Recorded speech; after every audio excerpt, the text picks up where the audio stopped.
อันนี้มันเล่าหมูมาตรฐานเด้อหมูที่มีอายุ2 เดือนเลี้ยงมาได้2 เดือนแล้ว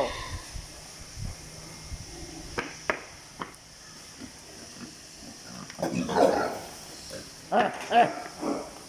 เอ๊ะเอ๊ะ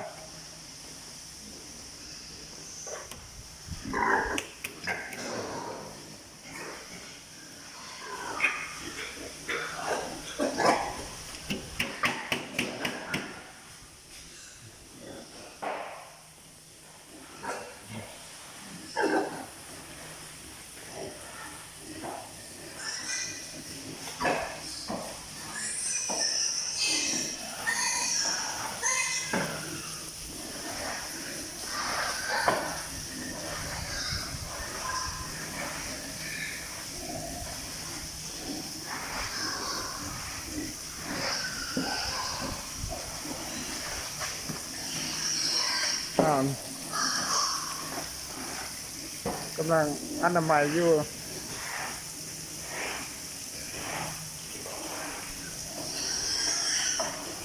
แล้วหมูมาตรฐานเด้ออันนี้เด้อ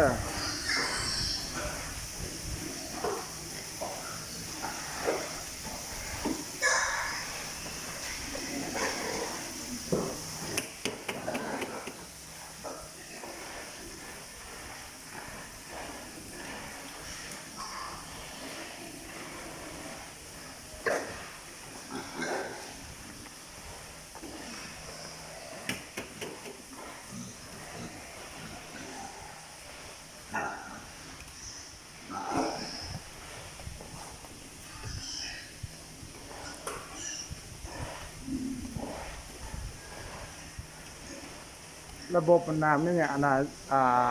คูลิ่งเคส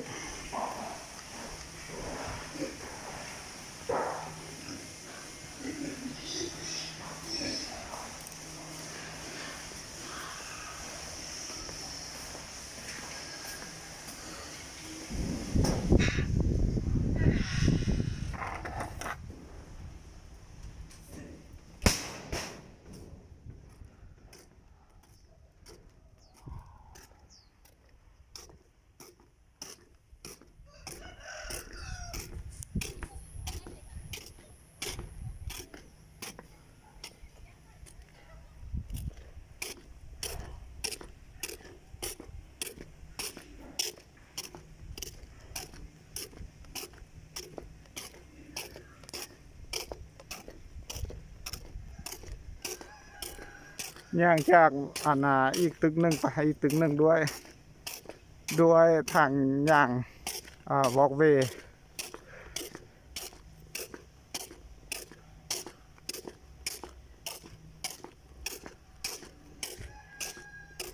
นี่มันสาง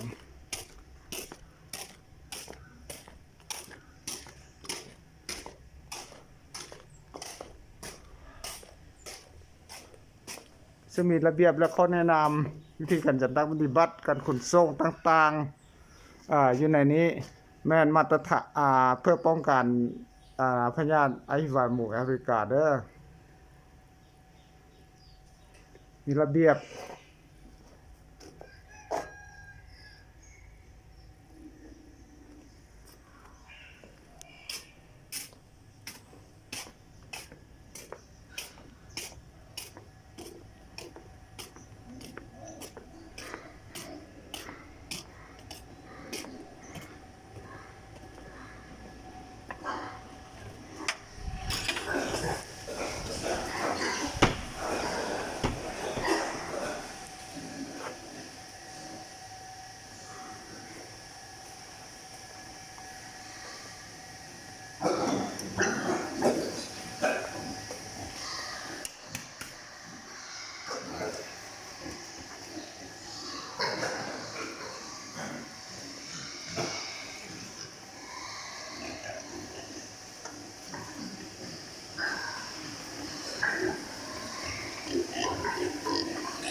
อ่ะ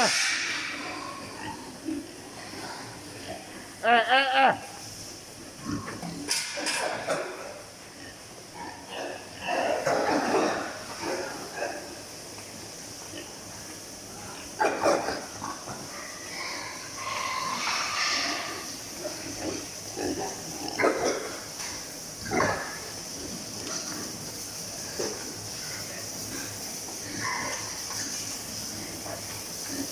ที่จะล่อไอ้คนที่จะเตือนผมอยาก